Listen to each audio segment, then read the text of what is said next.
So, hello everyone. I'm an academic radiology trainee. I'm currently working in Tayside and the University of Dundee, but this was work I did in a previous post with the West of Scotland training programme in Glasgow. And I should just want to acknowledge this was done under the supervision of Janet Litherland, who's one of the consultants there. So, the reason this started was that the current practice in the West of Scotland is to recall all the women who've got a normal mammogram but symptoms that could be broadly classified as a lump, dimpling or nipple changes are recalled to assessment. Now, these might be symptoms that has been documented that the patient has reported, or it might be something that the radiographer has noticed when they're doing the mammogram. And they all come back for a review. And this is done irrespective of the breast density. So the suspicion was that really the odds of there being a mammographically occult cancer was pretty unlikely and an entirely fatty breast. And we wondered whether this might be generating unnecessary patient anxiety and also increasing clinical workload in a service that's already pretty stretched.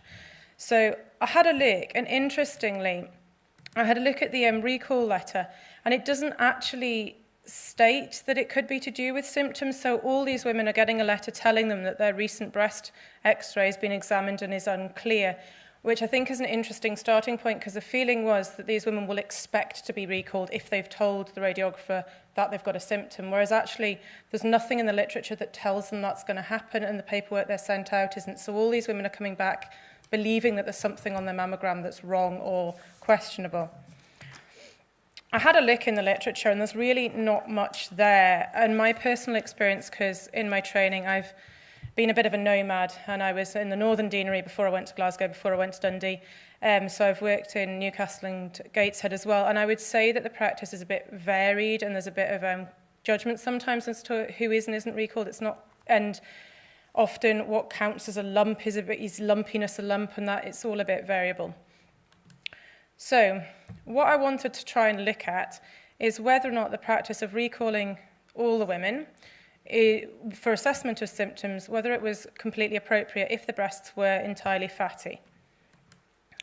So I wanted to pick up patients who were recalled for symptomatic, either because of patient-reported or mammographer-reported signs and symptoms, and that the symptom needed to be covered by the mammogram. Essentially, women who were coming because they said they had a lump in the axilla, that you couldn't, if the mammogram's normal, fine, but you may not have covered it.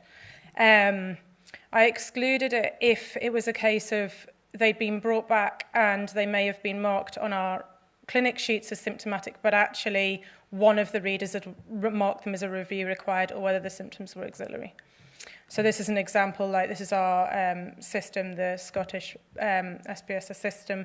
So the top readers recall them for symptoms, but actually the second one has said review required. So I'd exclude them because actually someone's had a concern about the mammogram.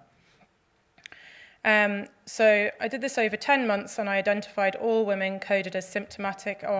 In Glasgow, they have paper clinic sheets where everyone gets a code according to what they're recalled for. And I identified all of those women. I then looked at the SBSP, so the system online, to confirm that it was genuinely a symptomatic recall like this. So you can see that both readers have said symptomatic recall. That is why they've got back. I then looked at the pre-screen questions and the pre-screen observations to find out what symptom it was, and grouped them into 3 broad classifications. So lump, dimpling, or nipple changes. So for example, I don't know if this projects desperately well, but it's been documented that the patient feels a lumpy area at the side of the left breast. They've been to the GP who said it was okay, but we've recalled them anyway. So I would put that into the lump. Whereas this patient, there wasn't anything written in the questions, but the radiographer had noticed there was some puckering under the breast. So again, that would come into the kind of that group. I also recorded the MU, E and E scores and any free text, so what the outcomes were at assessment, essentially whether they were thought to be normal, benign, questionable, or suspicious or malignant. I then went back and looked on all the PEX images to establish the breast density, and also to get a feel of what further imaging had happened at assessment for these women. So just to go back, I think this has been mentioned before in other talks, but just to go back, it was the BIRADS system I used to assess breast density, and I was essentially trying to identify all the women with composite A. The breasts were almost entirely fatty, but I did look at the other women and record that as a comparison. So in total, I identified 195 women initially on the paper clinic sheets, but then had to exclude 32 because either it was axillary symptoms or they weren't symptomatic at all and had essentially just been wrongly coded, or four of them, one person had recalled for symptomatic, but someone else had recalled as a review patient. So that left me with 163 women. I then went through and looked at the breast density, and essentially a third of the women had entirely fatty breasts. It's 34%, but for sake of arguments, it's a third, and a third had composite B, so a bit of glandular tissue. So then looking in more detail, that left me with 56 women with entirely fatty breasts. Of those women, only 13 had additional imaging. So these women will have come through, and the way it works in Glasgow is they would be seen by a breast physician who would examine them, and they'd see the breast care nurse. The mammograms would be re-reviewed by the radiologist, and a decision would be made as to whether or not they needed further views on mammogram. Then, after they've been examined and spoken to, a decision will be made about whether, well, okay, the mammogram's normal, but actually I can feel something too, or this is what the situation is, and they may get an ultrasound.